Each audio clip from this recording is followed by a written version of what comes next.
After a massive fight on the day of our engagement, my fiancée suddenly took the initiative to reconcile. She acted sweet, gentle, even a bit clingy, lowering herself in every way possible. It almost felt like she just wanted one of those quick, argue at the head of the bed, make up at the foot type of things. But in the very next breath, she asked if I could agree to let her childhood friend come along on our honeymoon. She said Makoto was battling depression and needed someone to be with him. She said life was more important than anything else, and that it was just a honeymoon. Why couldn't I make a small compromise? You'd think I must have snapped, scolded Willow, or yelled. But strangely, I didn't feel even a trace of anger. I simply smiled gently, respectfully, and walked her to the door. I reminded her, remember to bring sunscreen, and don't forget your hat and parasol. Stay safe. Oh. Willow squealed with delight, hugged me, and said, George, you're the best. I'll definitely make it up to you properly when I get back.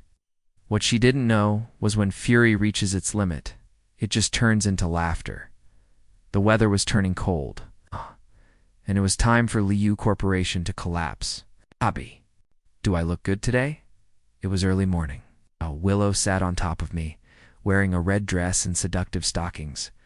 Her legs brushed against the skin around my waist, slowly sliding up my thighs.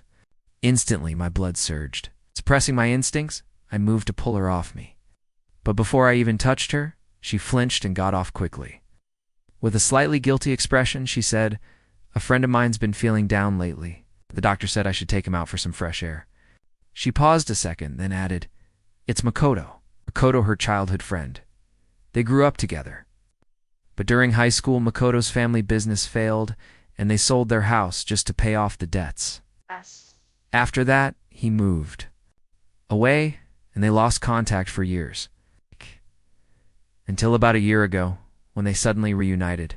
Since then, almost every other fight between Willow and me was about Makoto.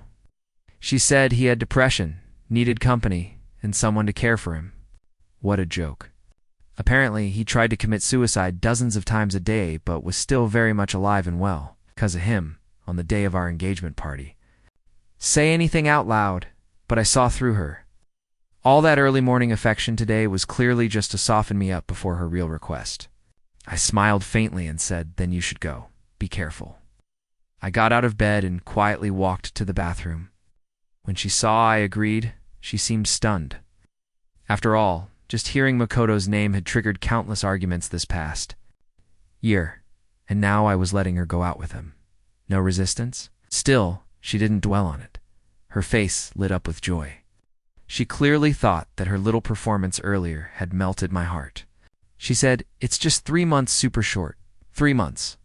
Even our honeymoon wasn't planned for that long. Originally, I was going to have a serious conversation with her today, it all on the table, and either make it work or end it properly. But now, it didn't seem necessary. So, I reminded her kindly, don't forget sunscreen, and take your hat and parasol. She smiled, Mom, already packed. Then she asked again, hubby, do I look good today? I said, Ma'am, you look amazing. She clapped her hands and said, yay. I thought so too, like a kid getting a gold star, pure joy. I quietly got ready, then looked at her one last time and said, come on, I'll walk you out. She nodded excitedly. I pulled her suitcase while she clung to my arm. To any outsider, we looked like newlyweds heading off on a honeymoon. But I knew her happiness wasn't for me. When the elevator doors opened, she suddenly tightened her grip on my arm. Outside stood Makoto, dressed in a suit, holding a bouquet of roses. Anyone watching would think he was about to propose. Willow's fingers clenched tighter around me, could feel the nervousness, the thrill. Her eyes sparkled. She genuinely cared. She had never looked at me that way. She whispered, all right, give me the suitcase. Don't let Makoto see you carrying it. It might upset him. I nodded and handed it over. She leaned in, aiming to kiss my cheek. I stopped her. Don't smudge your lipstick. Willow giggled like a blossoming flower, tapping my chest playfully. She said, why are you so sweet today? When I get it back, I'll make it up to you. Make up for the regrets from the engagement party, okay? I smiled faintly, saying nothing. She took it as agreement. Then she ran to Makoto and threw herself into his arms. Clearly, my willingness to let her go had pleased her. She even thought a little future compensation was enough. In the past, she would have made a dozen excuses to reject me or not even bother. Watching her walk away with Makoto, arm in arm, I felt peace. I thought it would devastate me. This time, there was no pain. If I have her, that's luck. If I lose her, that's life. I choose to let go. I choose freedom. I won't wait for her anymore. After coming home, I looked around the wedding apartment one last time. Memories flickered in my mind like a slideshow, until the moment froze Willow running toward Makoto. I shook my head, smiled bitterly, and forced those images out of my brain.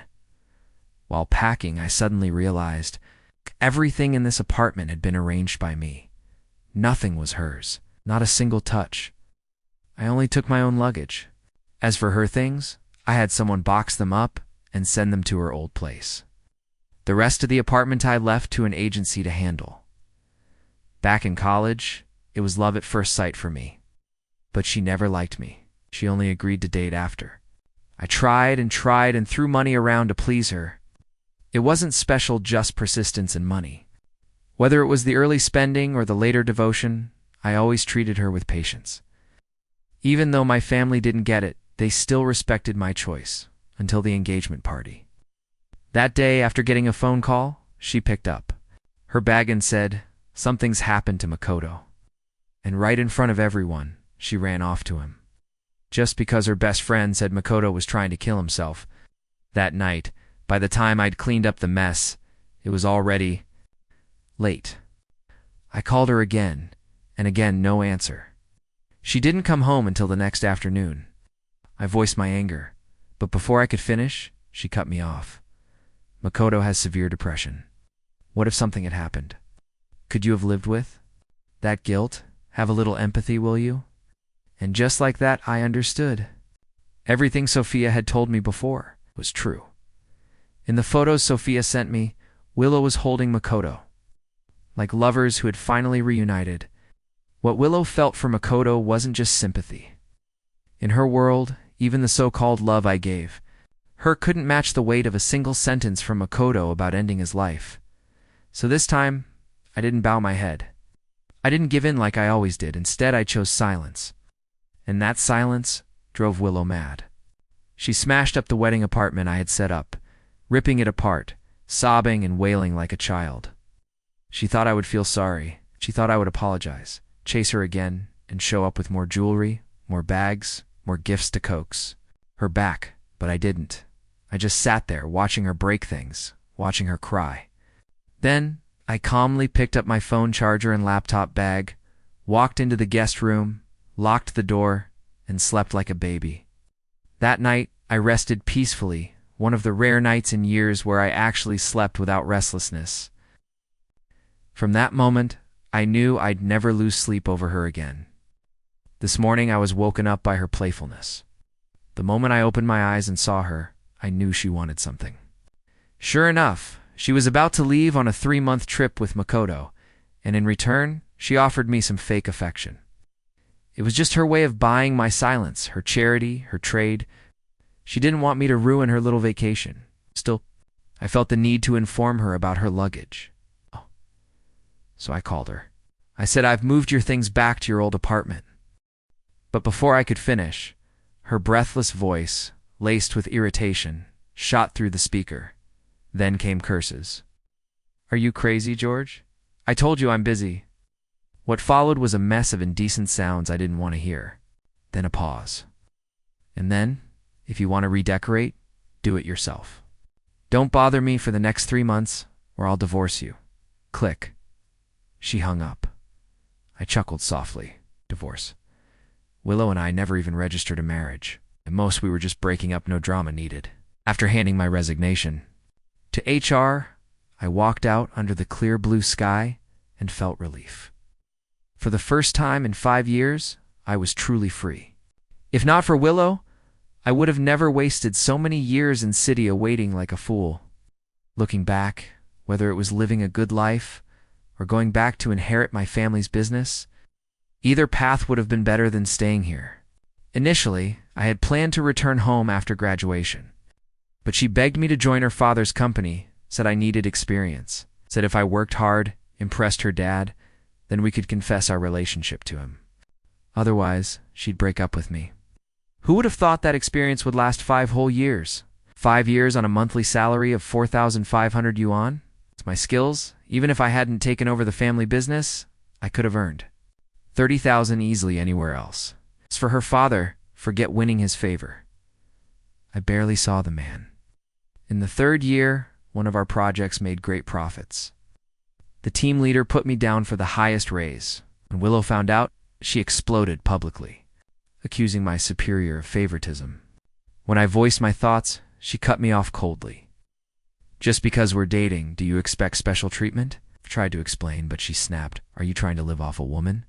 I hate men who rely on women. If you want a raise, earn it on your own, not by sucking up. So I shut up. I stopped arguing. I kept my emotions distant and threw myself into work, trying to prove myself with real results.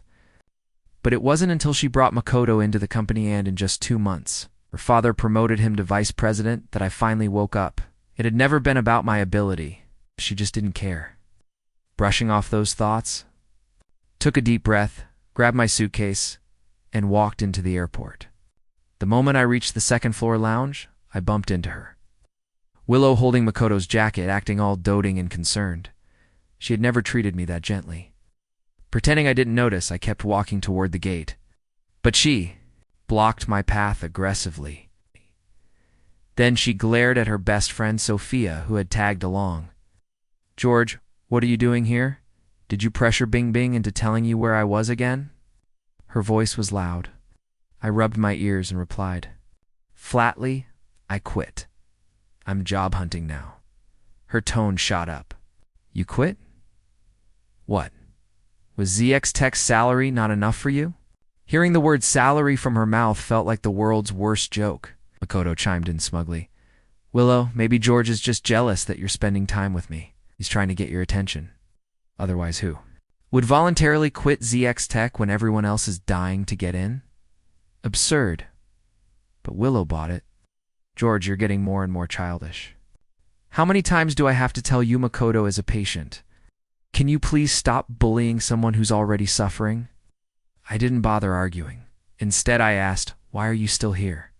Their flight was scheduled for the morning, yet it was already afternoon. Willow looked uneasy.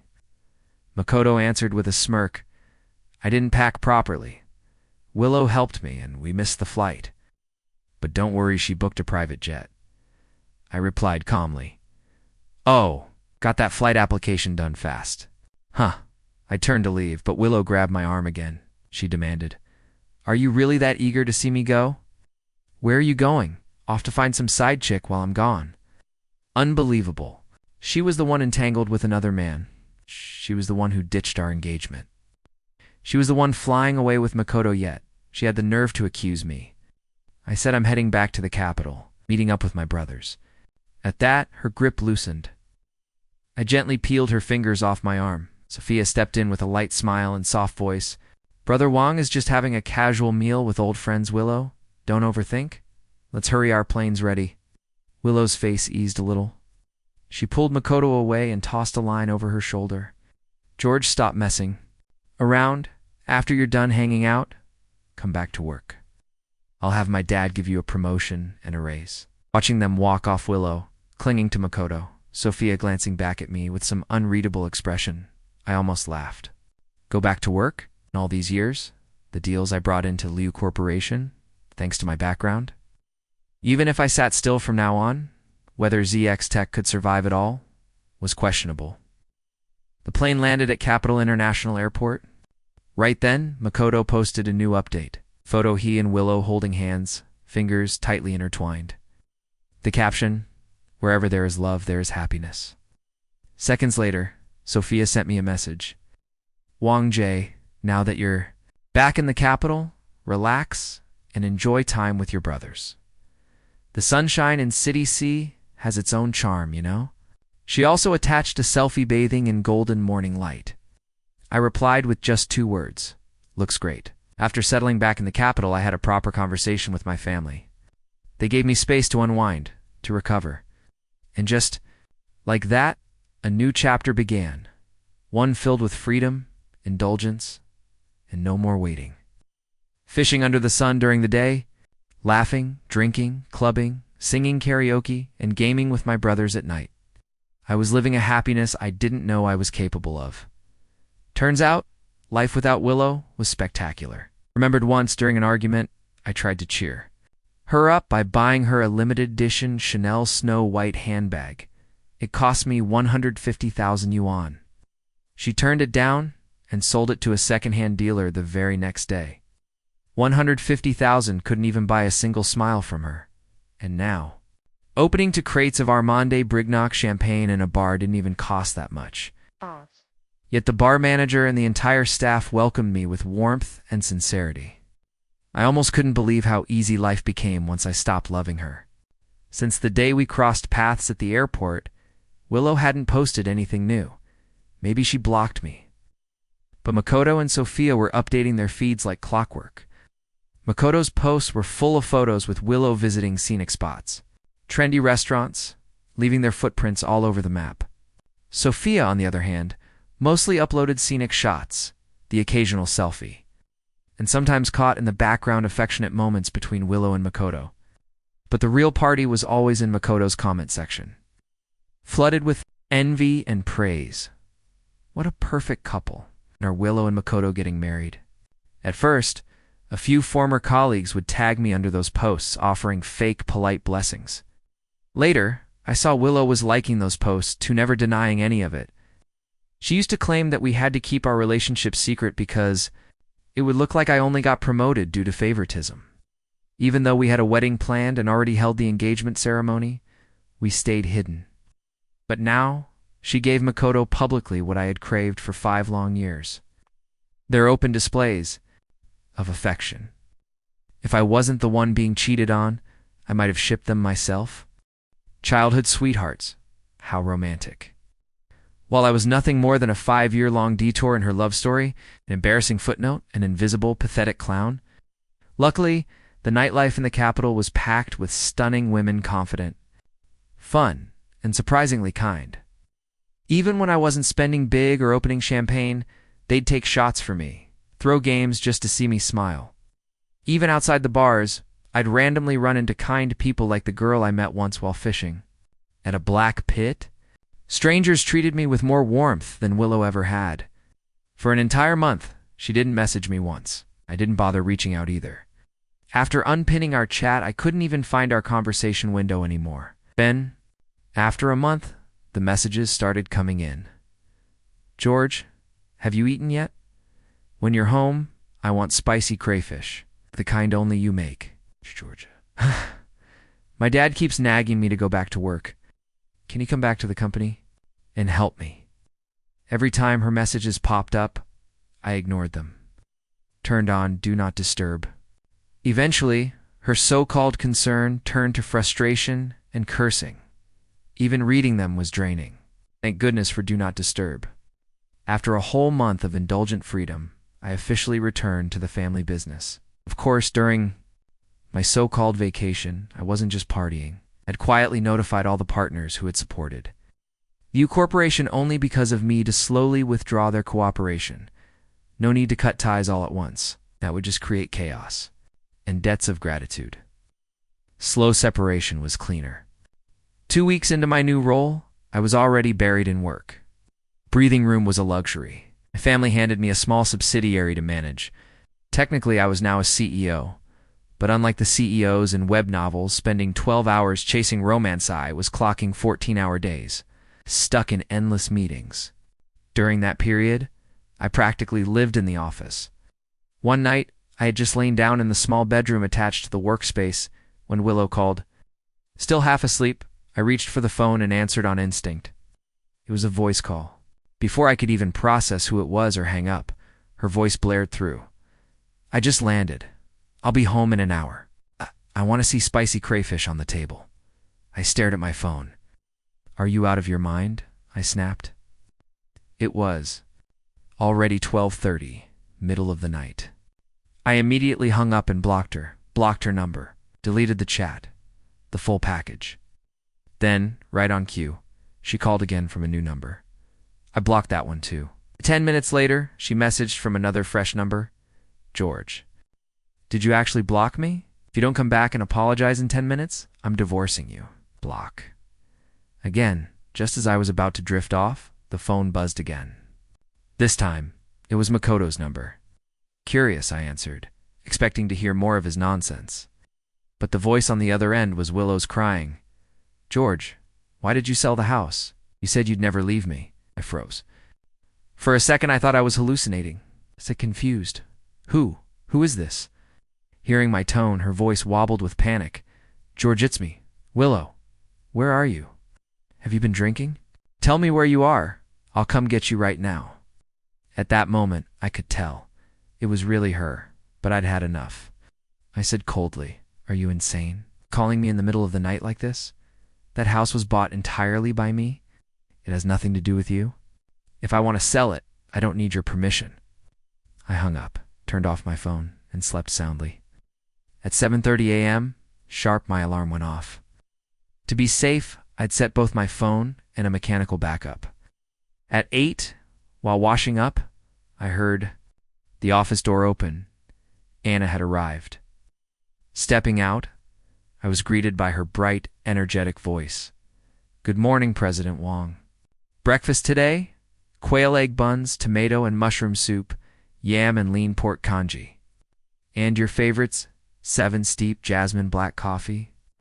Anna was one of the talents my father had handpicked and assigned to assist me. Besides Anna, there was also David. Under my father's arrangement, they weren't just managing office affairs but also responsible for helping with my personal life. This week was Anna's rotation. As I sipped my coffee, Anna neatly laid out breakfast on the table. I took a bite of the quail egg bun and said, Anna, your mom's cooking is top-notch. This is amazing, she grinned. Thank you, President Wong. Gotta earn that breakfast subsidy somehow.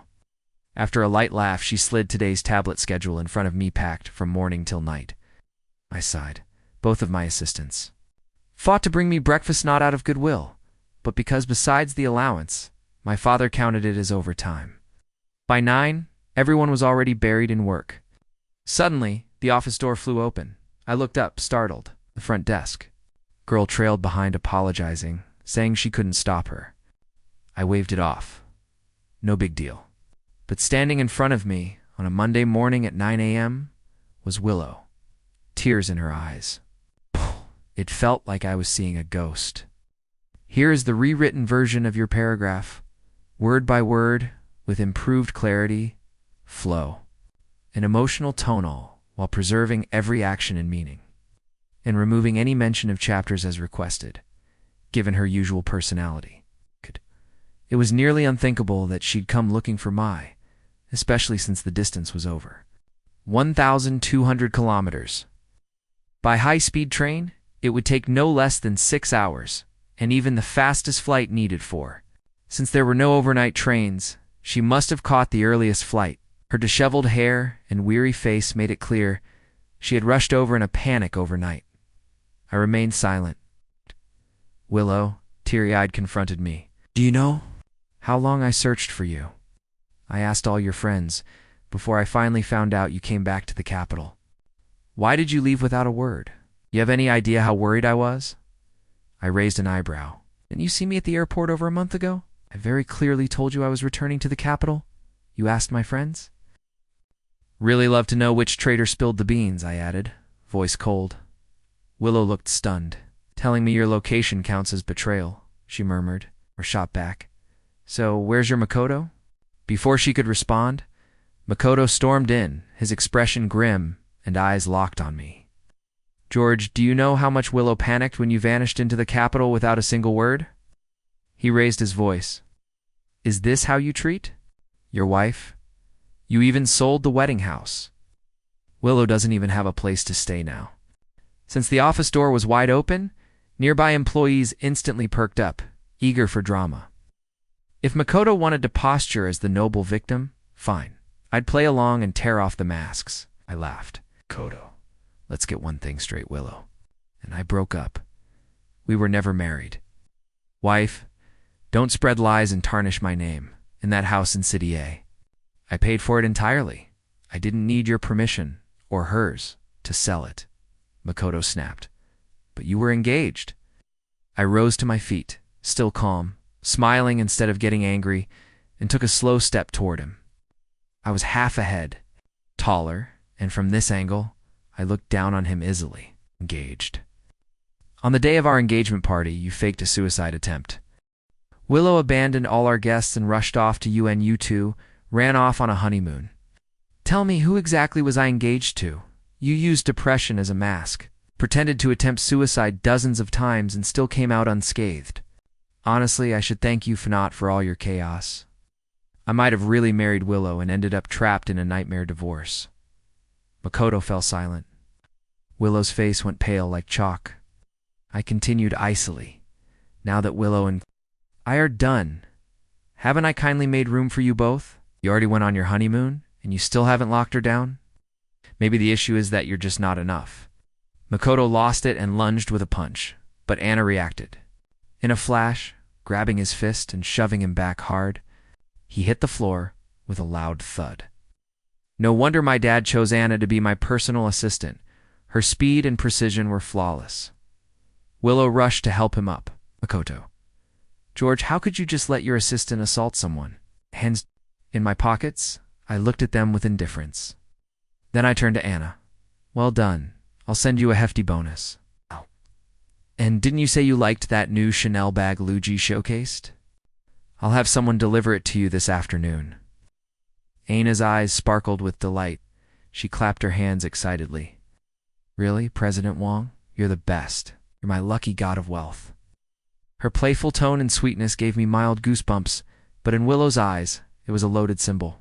Abandoning Makoto on the ground, Willow jumped up and screamed, George, who the hell is she? Dude, found someone else while I was gone, you bastard.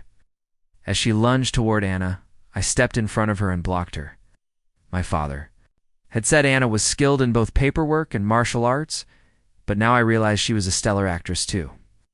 Seeing Willow try to hurt Anna, I growled, Willow, mind your words. Have you lost your mind? You cheated first and now? You think everyone else is like you? Anna is my special assistant. It's her job to deal with messes like this. But Willow couldn't hear anything past the phrase special assistant, and especially.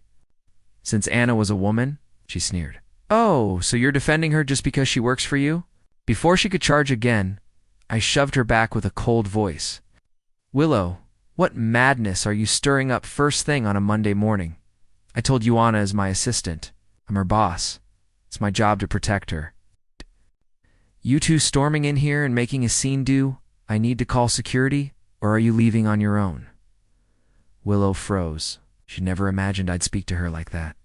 For years, I'd always walked on eggshells around her, indulging her every whim because I loved her. But now, after everything she'd done, I was done. Still trembling, she screamed again, You're only protecting her because you're her boss. I didn't respond with words. I simply pulled out my phone, opened Makoto's social feed, and forwarded every post from the past month to Willow. I said, people in love are supposed to be happy, right? Take a good long look at the sweet moments you two posted online. Take a look at how everyone at ZX Tech praised you two as a dream couple. When you were sneaking around and cheating, did you even spare 1 second to think about me or boyfriend? You treated me like a spare wallet. Did you expect me to sit back and take it forever? Willow panicked. She turned toward Makoto, shrieking, I told you to block him. Why didn't you? Anna, arms crossed beside me, rolled her eyes. Two-faced and shamelesson still had the nerve to follow our President Wong all the way to the Capitol. Have you no shame? Aren't you the golden princess of ZX Tech? Pathetic? Hearing Anna, the surrounding employees jumped in, one after another. Yeah, seriously, what kind of values does President Liu have to raise a daughter like this? Yikes. Imagine how messy that company must be. We better not do business with them. Cheating, and still walking in here like it's nothing. Disgusting. And now the air stinks too. With shame and judgment swirling from every direction, Willow finally turned and bolted out in tears. Makoto chased after her in panic. Willow, wait. I didn't mean to, I just forgot. Watching them disappear, I turned back to my team and said calmly, sorry you had to witness that circus this early in the day. Lunch and bubble tea are on me. Don't let it ruin your morning. Decide what you want. Anna will take care of the bill. Cheers broke out across the office. Gossip and a free meal Monday made. Soon enough, everyone was back to work like nothing happened. Back inside my office, Anna resumed her report briefing. I sent her the promised red envelope and pulled up. The Chanel bag she liked? This the one you mentioned? Anna glanced, then chuckled. President Wong, maybe just send me the cash instead. Even a third would be perfect. I laughed. Don't girls love bags? Anna shook her head. I'm your assistant. I carry laptops and contracts. That bag wouldn't fit a thing, it'd go to waste.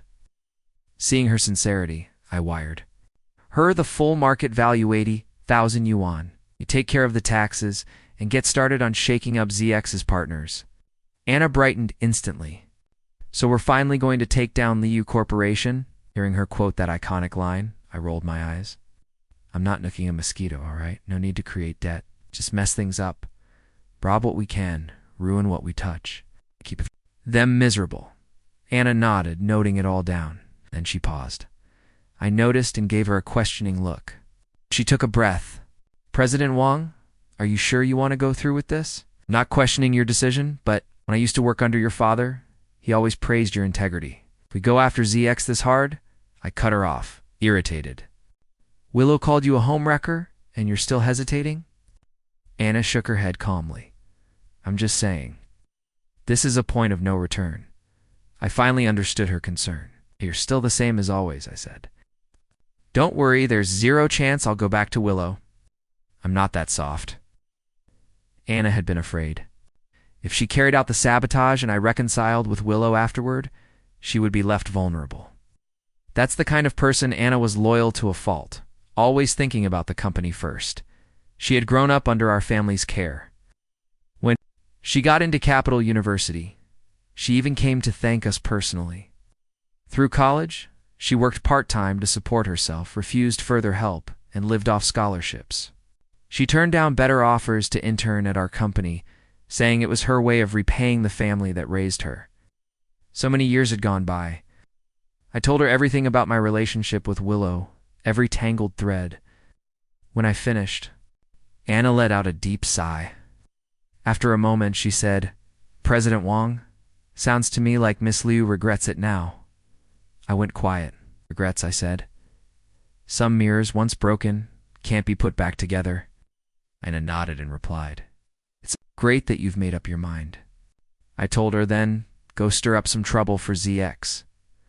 That'll force those two to return to City A and stay out of my sight. I don't ever want to see that walking regret again. Yes, boss. No problem, boss. Don't forget your 10:30 meeting review. The documents while I handled this, Anna said before walking out with a smile. She moved quickly by afternoon. She reported that Willow and Makoto had already flown back to City A, with the company running steadily, and Anna and David by my side. Life over the next 3 months was smooth. I no longer had to sleep at the office. One evening after a company celebration, David took the rest of the team out to a karaoke bar to continue partying. I had drunk too much during the toasts, so I went home early and let the others enjoy themselves. Anna drove me back to the villa. After parking the car, she helped me out as I opened the door. I saw someone standing at my doorstep. My vision was blurred by alcohol, but Anna leaned closer and whispered, It's Miss Liu. I frowned. Miss Liu? Which client's last name is Liu again? At that, Willow spoke tearfully. George. It's me, Willow. Anna held on to me and said sarcastically, That's your former life stain, sir. Willow snapped. You bitch. What kind of nonsense are you feeding, George? Anna's words sobered me up instantly. I asked coldly, What are you doing here again? As far as I remembered, with my silent approval, Anna had spent the past 3 months making Liu Corporation suffer. But instead of lashing out, Willow just looked bitterly at Anna holding my arm and said to me, George, can we talk? Just us two. I replied, emotionless. There's nothing left to talk about. She looked uneasy, locking eyes with me, and said, It's not like that, George. Things shouldn't have turned out this way. I asked, "Where's Makoto?" The moment I said his name, all the color drained from her face. I loosened my tie and tossed it to Anna, speaking coldly. "He took ZX's shares, ZX's money. Willow, you really topped yourself. Let that leech drain ZX without saying a word, and instead of exposing him, you helped him keep feeding." Before I could finish, Willow reached to grab my hand, but Anna stepped in front of her. "Miss Lou, please have some self-respect." Willow exploded. "Who do you think you are, standing between me and my husband?" Anna fired back. "Husband? Where's your marriage certificate? He's my boss, my personal god of fortune." Willow went quiet. After all, we'd broken up, there was no certificate. Anna wasn't done. She pressed harder. "Miss Liu, running. To my boss like this? What are you after? Is to rekindle some old flame? Or are you really just after his money? You were the one who wanted it all. Now you show up and pretend like nothing happened. Please, my boss is young, handsome, and rich. There's a whole queue of women waiting for a shot at him. Miss Liu, don't embarrass yourself. I'm still being polite. Don't make me go further." But Willow didn't listen. She yelled, "You're saying this because you like George, aren't you? Let me tell you, he's always only loved me." Then, as if proud, she began listing everything I'd done for her, all the sacrifices, all the sweet moments. Even though I had already moved on, hearing it all made me laugh at myself, at how utterly foolish I had been. Parents had fought with me over her. Now I think not slapping some sense into me back then was the kindest thing they ever did. Those who are loved do become fearless. Anna listened quietly, then said with a blank face, "Oh, so did you treasure him? Then tell me, Miss Liu, how did it all come to this?" Willow couldn't answer. Anna continued, "My boss gave you everything, and you looked away and tossed it all out like garbage. A man like him, you never deserved his love." Her words hit Willow like a hammer. She stood there, teary-eyed and trembling, taking a few steps back. She whispered, "My name like a plea, George. Is what she said true?" I replied. "Anna told the truth. Even outsiders could see it. You couldn't because you were blind." I didn't say anything more. I stepped past her into the villa, Anna following behind. We left Willow sitting alone on the gravel at the doorstep. The next morning, Anna made breakfast as usual. I watched her step outside and talk briefly with Willow, who apparently had sat there the entire night. Not long after, Willow was gone. While I was eating, Anna told me she had convinced her to leave. I gestured for her to continue.